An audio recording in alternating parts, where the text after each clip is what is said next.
Halt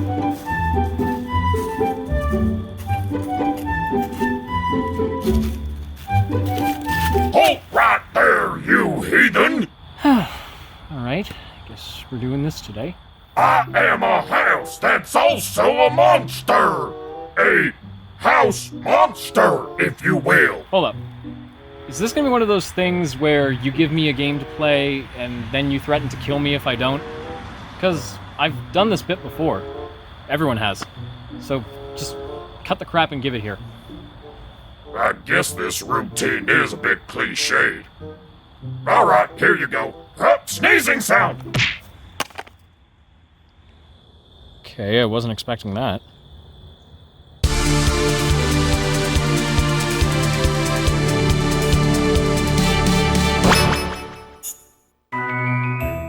Well, here we are, back again with another season of reviews, and I apologize in advance if the camera quality is going to get a bit weird for this video. I'm recording this on my phone, so the frame rate's different, the audio sounds different, and it's probably gonna, yeah, there we go, it's probably gonna zoom in and out a lot really quickly. I tried as hard as I can to find ways to fix it. I can't really find anything at the moment. I'm experimenting with different camera options. I'm looking into getting a new camera eventually, so this is just what I'm gonna be settling with for now. So hopefully that constant zoom in and out doesn't get too annoying. But anyway, this video that you're watching right now was made possible thanks to one of my superstar supporters on Patreon, Tyler Paul. Since he pledged to my $15 Superstar Supporter Plus tier, that means I have to make a video on whatever game he wants me to cover.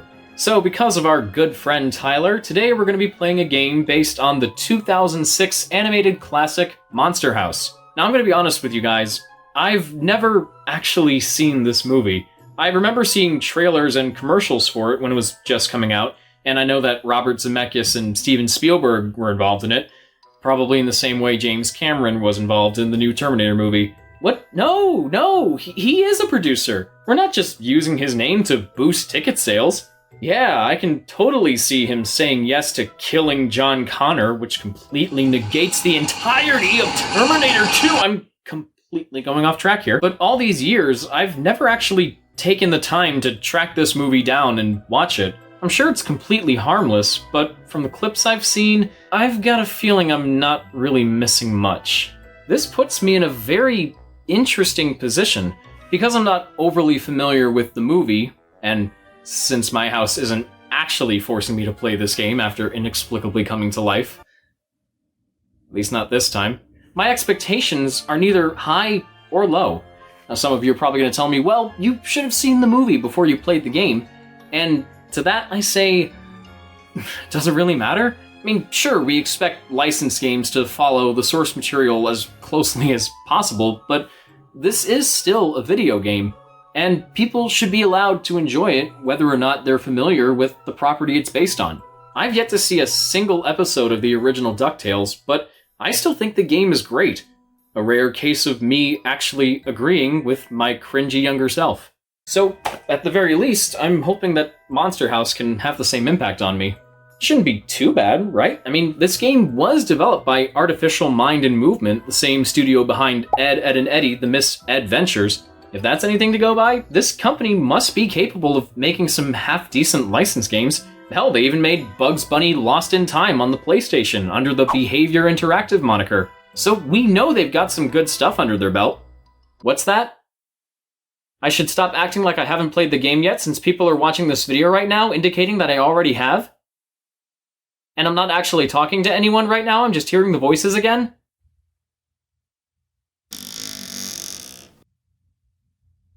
Splendid. So, we have a haunted house that's also alive and does things one might consider to be of the spooky variety, including using its carpet tongue to swallow up 3 kids named DJ, Jenny, and Chowder. The rest of the game takes place inside the house, and now the kids have to figure out what's going on while also trying to escape. I'm not sure how closely this follows the movie, but I'll bet the basic premise is, for the most part, pretty accurate.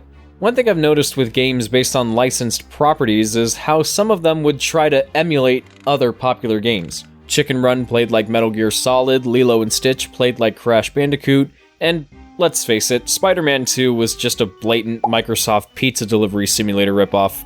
How did nobody realize this? Monster House, to me, feels like it's trying to emulate Resident Evil. You're trapped in a mansion, you have to solve puzzles, there are creatures lurking around every corner, the graphics are about as colorful as toilet water, and you have multiple playable characters with their own distinct traits. Each of them can perform melee attacks with a press of the R button, and they also have water guns that can be fired by holding the A button and reloaded by tapping the B button. The differences between these kids revolve around their attack animations, as well as their secondary weapons, which are mapped to the Y button. DJ uses a camera to stun enemies with a single flash, Jenny has a slingshot that deals a little more damage than her water gun, and Shouter throws water balloons, which really aren't that useful because sometimes they just arc over enemies instead of actually hitting them. The kids are located in separate parts of the house, and you switch control between them at different points in the story. So for one chapter, you might be playing as DJ, and then the next chapter might have you playing as Jenny. While the overall goal is clear, make like a tree and get the hell out of here. It's leave, you idiot. Make like a tree and leave. You sound like a damn fool when you say it. Alright, cool it, Biff. There doesn't seem to be any real objective to each chapter. You just go through a bunch of rooms, and after a half hour or so, you're on to the next chapter.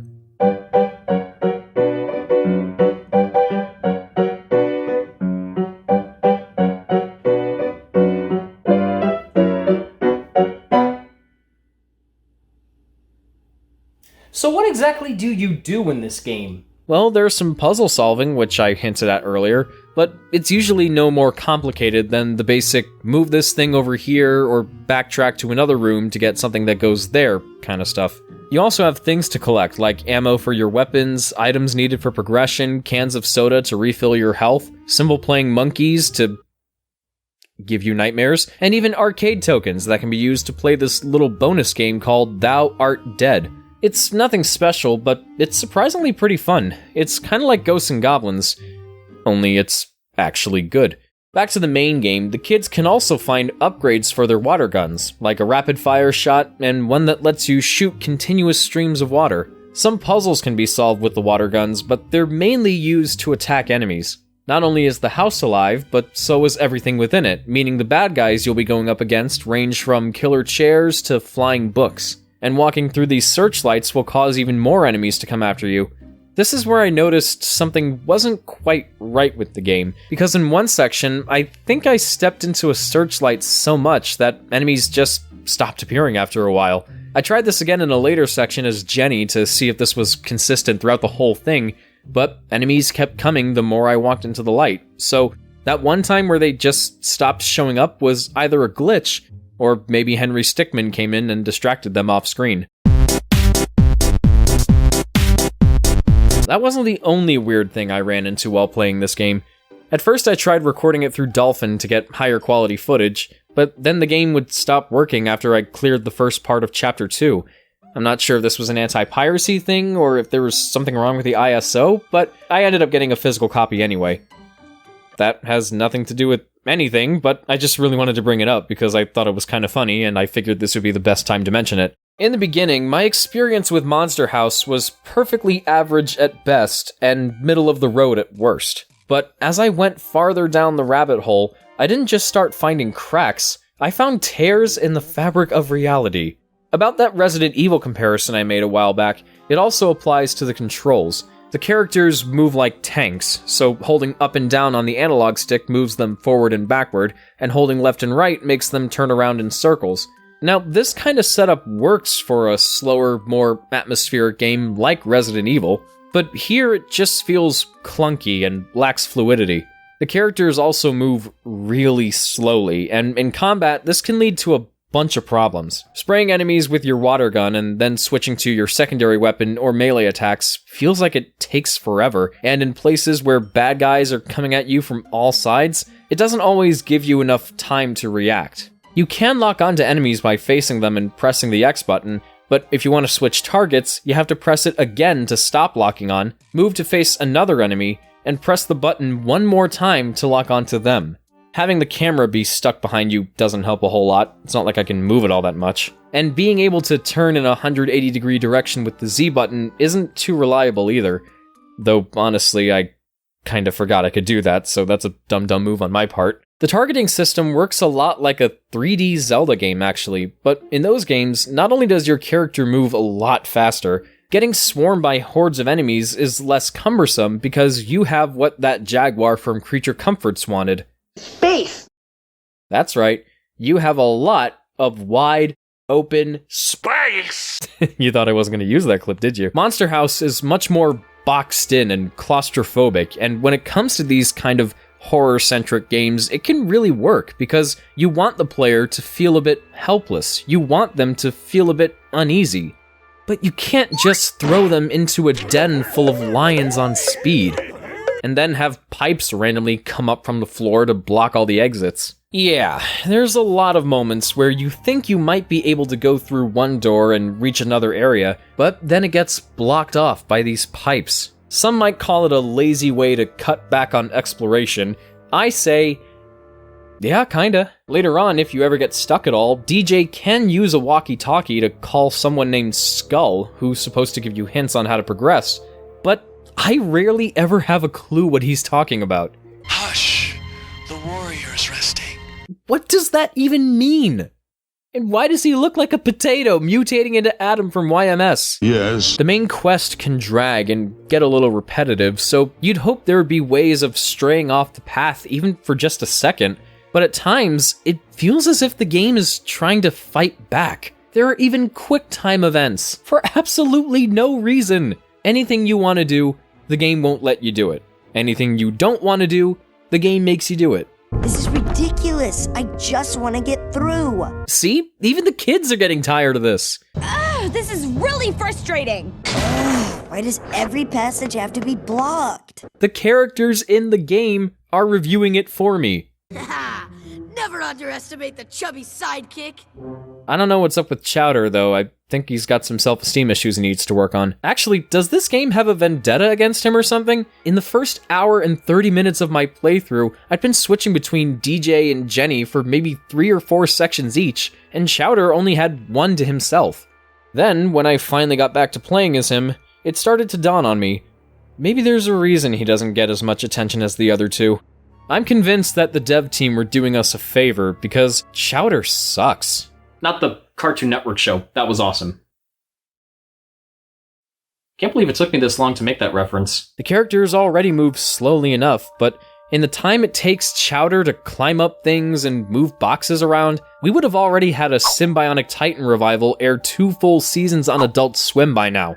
And suddenly having all this crap thrown at me is just that little extra salt on the wound. The number of bad guys you have to fight gets cranked up, and the quick time events especially suck here because there's more to deal with and they pop up when you want them to the least. I should mention, and I don't know if this is because I haven't died that much up to this point, but when I did, I felt that checkpoints I respawned at were reasonably spread out so that the process of getting back to where I left off was never too much of a chore. I really tried as hard as I could to get through this game, but I've died more times here in Chapter 5 than Chapters 1 to 4 combined, all because of the awkward controls, overabundance of enemies and hazards, and just all-around cheap design choices. To make matters worse, every time I died, I was sent right back to the beginning of the section, forcing me to go through this tripe all over again. So much for being reasonable with checkpoints. But at least I finally made it to Chapter 6, so surely I won't have to deal with anything like that again. No, wait, what? No, I don't want to, no, why, God, why? Oof. You guys should know by now that I always try to approach every single game I cover on this show with an open mind. Even if I think a game is bad, I always make sure to address whatever redeeming qualities I can find with it. As an eternal optimist, I strive to find the best out of everyone and everything. But if this game isn't going to give me a fair shot, then why should I give it a fair shot? And if you think I'm giving up too early, keep in mind, I'm just about 2.5 hours in now. And after looking up playthroughs of the game on YouTube, it turns out that a fully completed run, on average, can take more or less the exact same time. A lot of my time was spent dying and redoing parts of the game over, but frankly, at this point, trying to get any farther would be like digging for a toy in a box of cereal full of nails. There's a chance you might get something cool, but nobody wants nails in their breakfast cereal. Except maybe this guy. I had a bowl of nails for breakfast this morning. Yes, so? Without any milk. I don't think I've ever played a game that just seemed to want to work completely against the player. It's as if Monster House became the very thing it wants you to destroy. A stubborn beast that will do anything in its power to make your experience inconvenient. I mean, it's gotta be bad when an optional minigame is more enjoyable than the actual game itself. It definitely has more appealing visuals. The audio work in the main campaign is also pretty bizarre. Sound effects cut in and out, music might stop altogether when there actually is music. There's someone crying on the pause screen here. And at this moment, DJ decides to make a normal human noise when going through this door. Speaking of which, the back of the box boasts that the game features the same voice actors from the movie, including Disney Channel star Mitchell Musso as DJ, but are we sure that's actually him? Because it sounds more like an adult doing a kid voice that was pitch shifted up. While studying the house, we met Jenny. She's really smart for a girl. Okay, smart for a boy too. Sexism! I'm not sure what Tyler's personal history is with this game. Maybe he played it as a kid and has a lot of nostalgia for it. Well, I never set out to take a dump on people's childhoods, but I also don't want to lie and say I like something when I really don't. What's important to me is that the opinions I express in these videos are purely and truthfully my own, and that I share my opinions instead of enforcing them, like try to make them seem more important than they really are. So, Tyler, I might not have liked the game, but if you still like it, good on you, dude. Don't let anyone take that away from you. And thanks again for the support. I hope you got a good video out of it. Boo! Ah! Come on, I thought we were done with this whole inanimate objects coming to life bit. Hey man, you're writing the script, not me. Alright, what do you want? Well, you know, Halloween's coming up soon, and you haven't really done a dedicated Halloween special in about 4 years. Well, what about that revisiting episode I did 2 years ago? Who cares? Nobody watches those anyway. But, I do have one game made for me that you could talk about. It's festive, it came out last year, and it's based on your favorite franchise. Avengers? Yeah, what? No, that was last month. It was? I didn't even get that game. Frickin' Stadia got it, but not me. Then again, the critical reception was pretty mixed, and the user base is dropping like flies. Wait, so what game were you gonna show me? Oh yeah. Ooh! Cha-cha-cha-cha!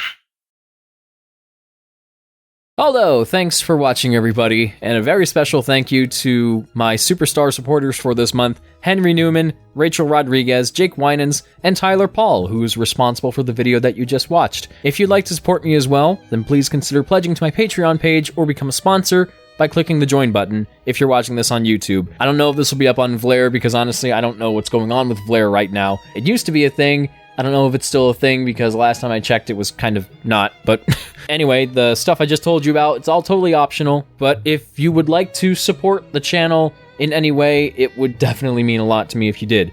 I also updated my Patreon tiers just a little bit so that everything you got with the $5 tier, you can now get with the $1 tier. So for as little as $1 a month, you can gain access to some Patreon exclusive videos, and you get to watch all my videos before they come out. And if you want to go for the highest tiers, which are my Superstar Supporter Plus and new Superstar Supporter Plus tiers, you can directly tell me what game you want me to cover in a video, and I will do it no matter what. And for the new Superstar Supporter Plus tier, you can get some exclusive merch, like a t-shirt and a sticker. So That's pretty cool.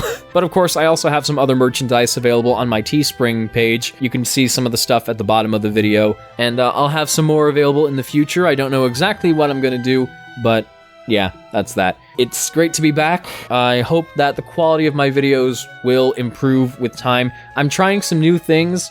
I'm thinking about trying some other new things going forward to sort of spice things up a bit. So hopefully a lot of you will stick around and see what comes. I really wouldn't be where I am without you guys, so I really have to thank each and every single one of you, not just my Patreon supporters, but everybody who watches my videos and comments on them for helping me get through some really dark times. I really just don't know where I would be without you, so from the bottom of my heart, thank you all so much. Alright, links to my social media and Discord server, as usual, will be in the description.